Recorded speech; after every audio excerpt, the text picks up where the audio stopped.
খায়। দাঁড়াও বড় বৌমা,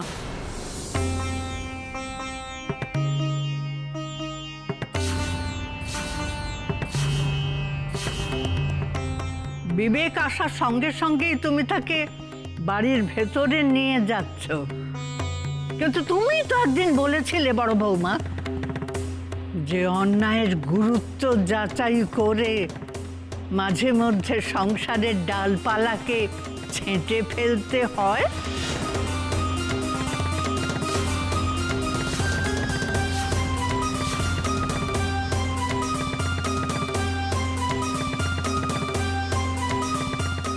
আর সেটাই হচ্ছে সংসারের ধর্ম। তাহলে তুমি বলো না, বিবেকের অন্যায়ের গুরুত্ব কি তেমন নয়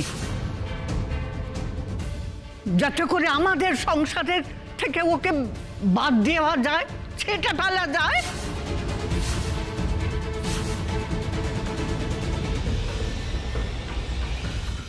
তাছাড়া ও নয়নকে ঠকিয়েছে, সেটাও তো প্রমাণিত সত্য। মা, ভিকি অন্যায় করেছে ঠিকই, তার শাস্তিও আমি ওকে দিয়েছি, কিন্তু ও তো নয়নকে, মানে নয়ন তো এবারে কাজের মেয়ে মা, ও তো বাড়ির কাউকে ঠকায়নি।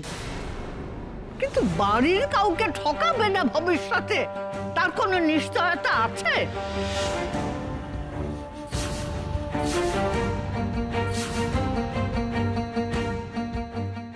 থামি, তুমি ঠিক বলেছো। আর মামাজিকে তো দাদাভাই এখন একদমই পছন্দ করে না, তাই না দাদাভাই? বলো। দীপু, দীপু, তোর মামা যে অন্যায় করেছিল আমি শাসন করেছি, কিন্তু তা বলে ওকে ওকে বাড়ি থেকে তাড়িয়ে দেওয়া কি উচিত বল? তুই চাস তোর মামাজি বাড়ি থেকে চলে যাক দীপু?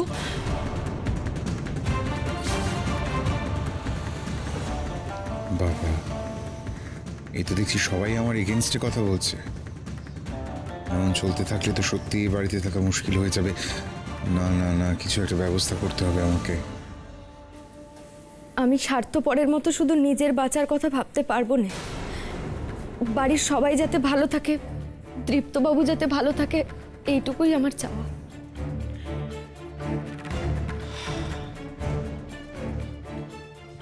এতটা সহজ নয় বৌদিদি, ব্যাপারটা একেবারেই এতটা সহজ নয়।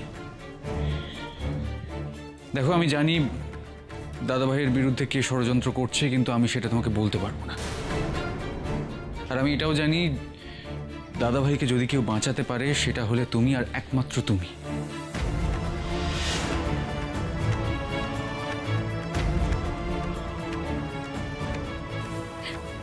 আপনার দাদার বিরুদ্ধে কে ষড়যন্ত্র করছে তার আমি কিছুটা আঁচ পেয়েছি, কিন্তু আপনি এত নিশ্চিত হলেন কি করে যে আমি ছাড়া আপনার দাদাকে আর কেউ বাঁচাতে পারবে না?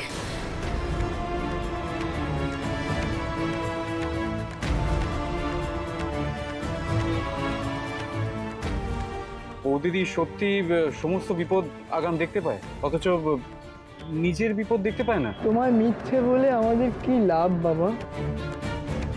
যা বলেছি তা অক্ষরে অক্ষরে সত্যি।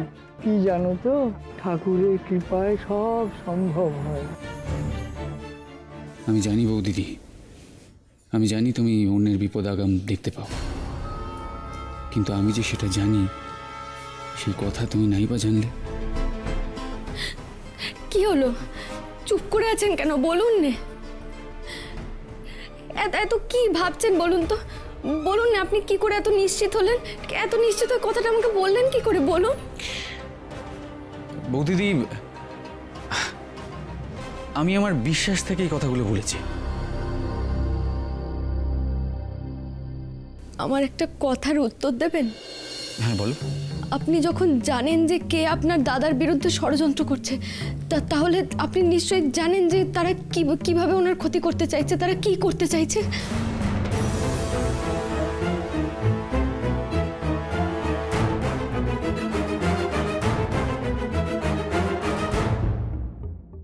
থাক দিদি, ছেড়ে দে দীপুকে, ছেড়ে দে দিদি, দীপুকে ছেড়ে দে। দীপু, আমি কিন্তু এক কাপড়েই বাড়ি থেকে বেরিয়ে গিয়েছিলাম রে। আমার পকেটে কিছু খুচরো পয়সা ছিল, আমি একটা পাউরুটি খেয়েছিলাম।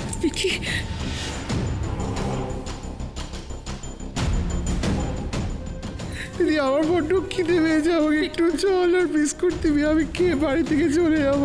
I don't want to stay here. মামাজি কি বলছো কি তুমি এসব? দাদা ভাই, আরে ক্রেজি, তোমার কি মাথা খারাপ হয়ে গেছে? তুমি মামাজির কথা বিশ্বাস করছো? মামাজি চিরকাল এক্সপেন্সিভ ব্রেড পাউরুটি এসব খেয়ে এসছে, আর তোমার মনে হয় আজকে ওই রাস্তার সস্তা পাউরুটি খাবে মামাজি? No way.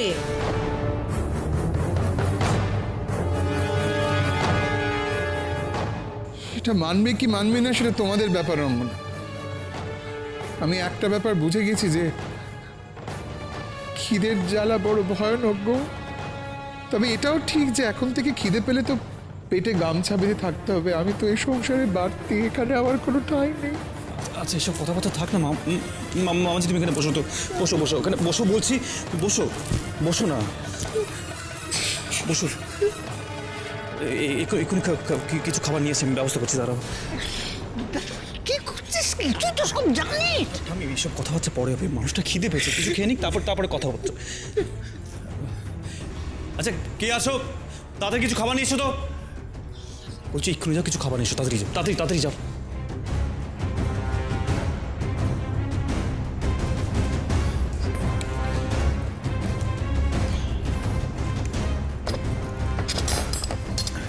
মামাজি খাও, এক্ষুনি খাও।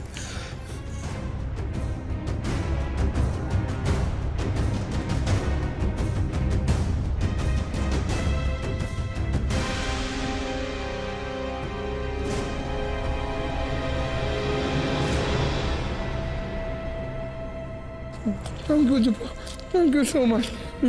আমি আমার বড্ড খিদে পেয়েছিল রে। তো আমি জানতাম তুই আমাকে তুই ফেরাবি না বাবা। থ্যাংক ইউ, তুই আমায় ক্ষমা করে দিয়েছিস। Thank you so much. না মামাজি,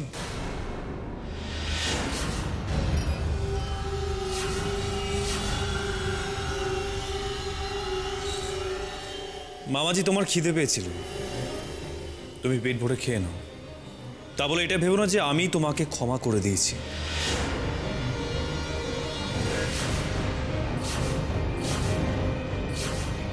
মামাজি তোমার অন্যায় কিন্তু আমি ভুলিনি, আর সেই অন্যায় তুমি নয়নের সাথে করেছো, আমার সাথে নয় মামাজি। তাই যদি ক্ষমা করার হয় তোমাকে নয়ন ক্ষমা করবে।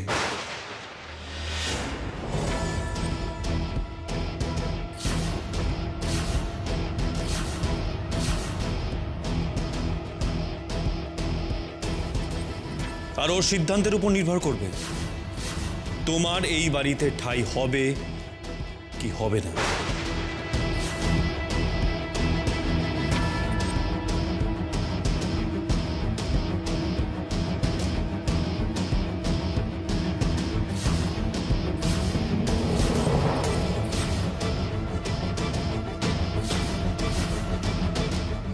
আমার থাকা নির্ভর করবে ওই কেউ মেয়েটার ডিসিশনের উপর। ছাড়বো না, নয়নকে তো আমি ছাড়বো না। জানি না বৌদিদি, জানি না। আর জানলেও এই কথা আমি কাউকে বলতে পারবো না,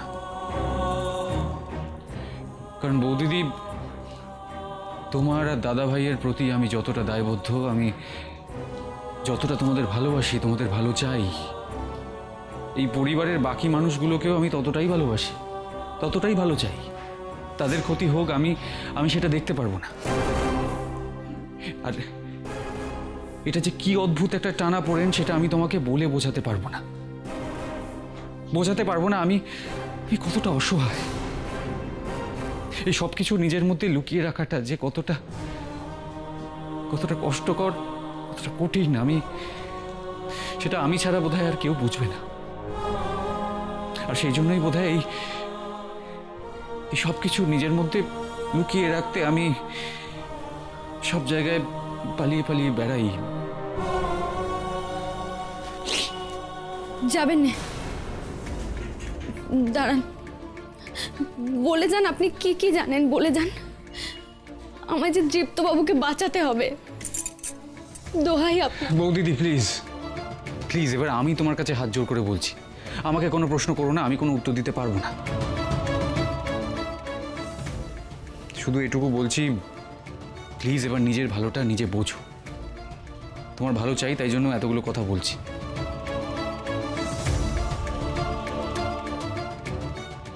আমি আপনার অবস্থাটা বুঝতে পারছি। আচ্ছা ঠিক আছে, কোনো কথা বলতে হবে না আমাকে, কিন্তু সত্যি যদি আপনি আমার ভালো চান তাহলে আমার একটা কাজ করে দেবেন। ই আবার কি কথা? অফকোর্স করবো। তুমি আমার বউ দিদি, তুমি যা বলবে আমি তাই করব। বলো কি করতে হবে।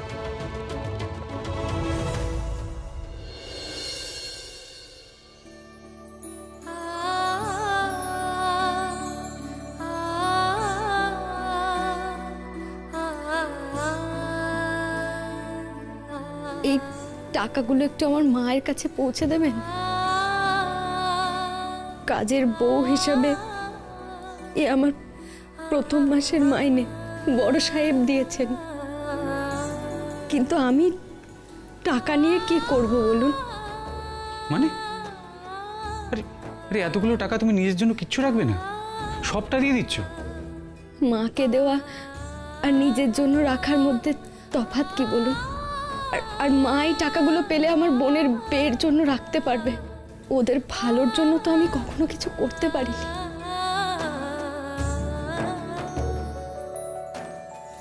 আচ্ছা, আপনাদের বাড়িতে কতজন থাকে? তখন থেকে শুধু বক বক বক বক করেই চলেছে। এটা কি ওটা কি? আচ্ছা, তোমার দিদি কেমন আছে সেটা একবার জিজ্ঞেস করলে না? কেমন বোন তুমি? হ্যাঁ,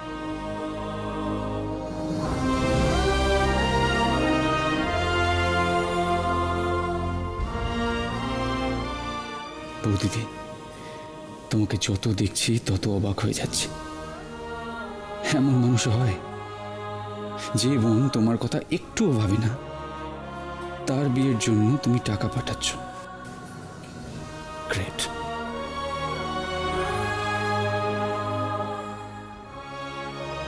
ঠিক আছে, কথা দিলাম, এই টাকাগুলো আমি আজই তোমার মায়ের কাছে দিয়ে আসবো। নয়ন, নয়ন, নয়ন। এ কি? এ তো মামা বাবুর গলা। এমন করে ডাকছেন কেন আমাকে?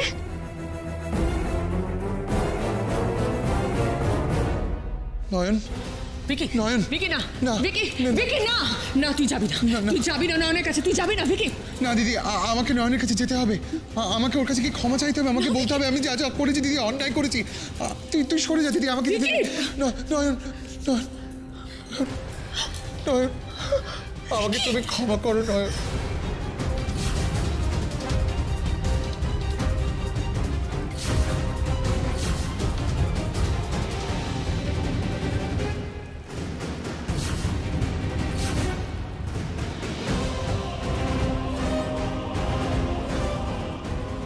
কি করছেন মা বাবু? কি করছেন আপনি?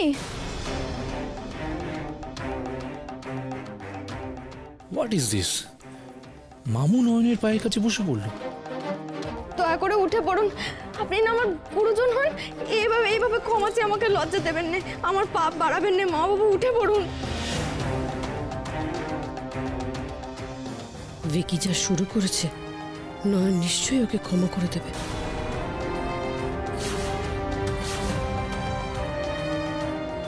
নয়ন,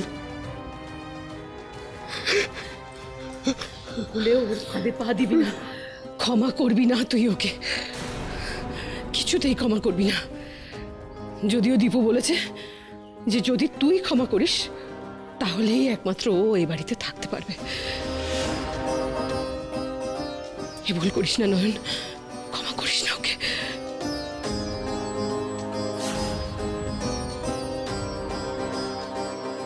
প্রতিমা, তুমি কেন নয়নার ভিকের মতো কথা বলছো? কেন ওকে ইনফ্লুয়েন্স করছো? আচ্ছা আচ্ছা ঠিক আছে ঠিক আছে, আমি মানলাম কাকুমনি ঠিক মতো বলতে পারছে না, আমি বলে দিচ্ছি। হ্যাঁ বন্ধু শোনো, এই মামাজি কিন্তু খুব শেয়ানা, হ্যাঁ আমার মতো বোকা নয়, ইচ্ছে করে এরকম হাত জোর করছে যাতে এই বাড়িতে থাকতে পারে, বুঝেছো? রঙ্গনা,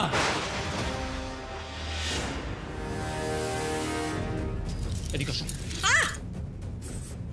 মামুর সম্পর্কে ভদ্রভাবে কথা বল। হ্যাঁ, তো ভদ্রভাবে কথা বললাম গো, এরকম করছো কেন? আমি ঠিকই বলেছি, কোনো ভুল বলিনি। আর মামাজি তো সত্যি। কি আর একটা কথা তুমি বলবে না, এটা মামু আর নয়নের মধ্যেকার ব্যাপার। এখানে আমি, তুমি, কাকিমণি কেউ কোনো কথা বলতে পারে না। যাও এখান থেকে, যাও।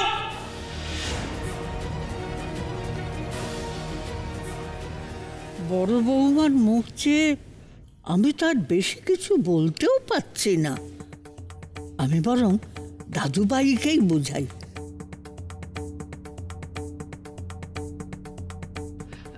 দাদুভাই, দাদুভাই, নয়নকে যদি তোর কিছু বলার থাকে তুই যা না, বল। চুপ করে দাঁড়িয়ে থাকলে হয়, যা। আমি নতুন করে আর কি বলবো? আমি তো যা বলার বলে দিয়েছি। সিদ্ধান্ত নেওয়ার হলে নয়ন নেবে। যদি ও মামাজিকে ক্ষমা করতে পারে তাহলে মামাজি এই বাড়িতে থাকবে, আর যদি ও ক্ষমা করতে না পারে তাহলে মামাজিকে এই বাড়ি থেকে বেরিয়ে যেতে হবে।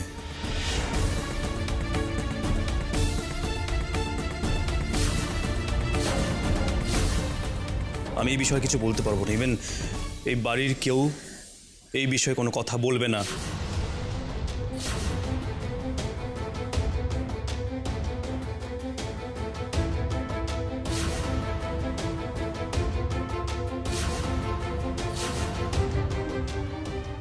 ওহো, ব্যাপারটা তো আরো জটিল হয়ে গেল। ঠিক আছে, এখন কিছু করার দরকার নেই। এখন সবার পায়ে পড়বো আমি। যে করে হোক এই বাড়িতে থাকাটা আমায় এনশিওর করতেই হবে।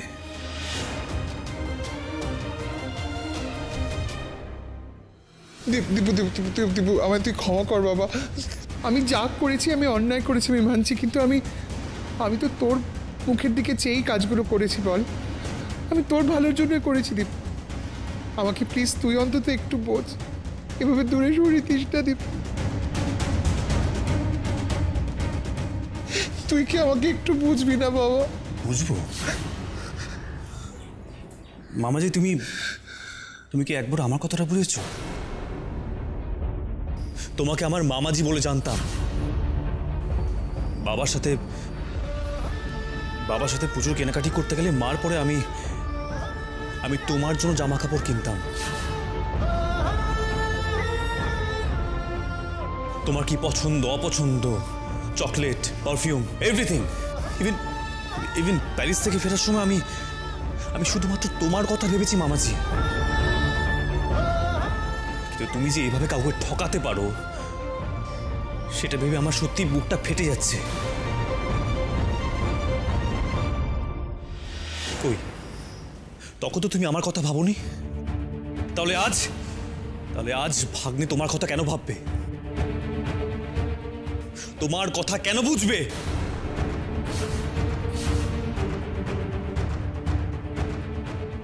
I'm sorry, মামাজি. I'm really sorry. Mamababu ওনার ক্ষতি চাইলেও উনি যে মামাবাবুকে খুব ভালোবাসেন। কি করি আমি? কি করা উচিত আমার?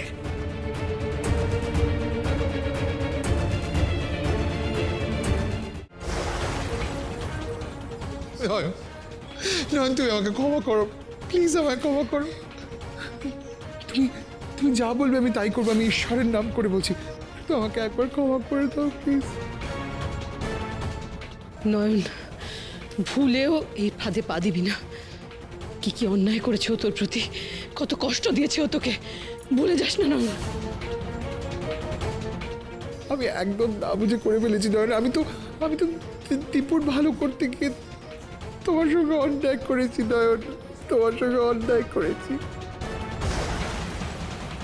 না বন্ধু না, মামাজি যাই বলুক তুমি কিন্তু মামাজিকে ক্ষমা করবে না। মামাজি কিন্তু তোমার আবার ক্ষতি করতে চাইবে। নয়ন, ভিকি তোমার থেকে কত বড়, তোমার গুরুজন হয়, এভাবে তোমার কাছে ক্ষমা চাইছে, তাও তুমি ক্ষমা করবে না?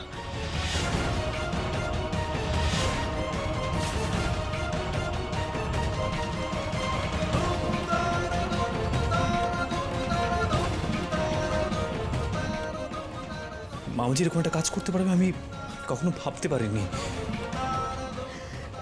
আমি কিছু বলতে চাই।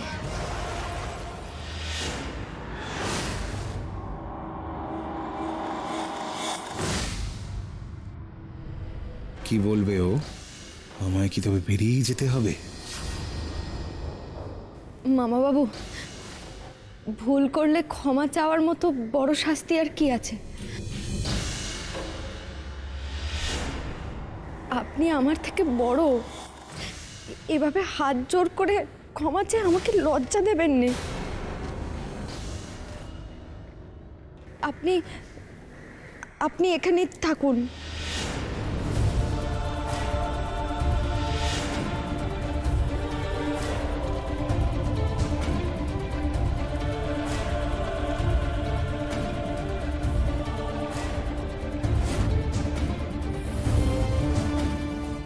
এই বাড়ির অনেকের কাছেই আপনি আপনজন, অনেক কাছের। তাদের থেকে তাদের আদরের মামাজিকে আমি দূরে সরিয়ে দিই এমন সাধ্য আমার নেই গো।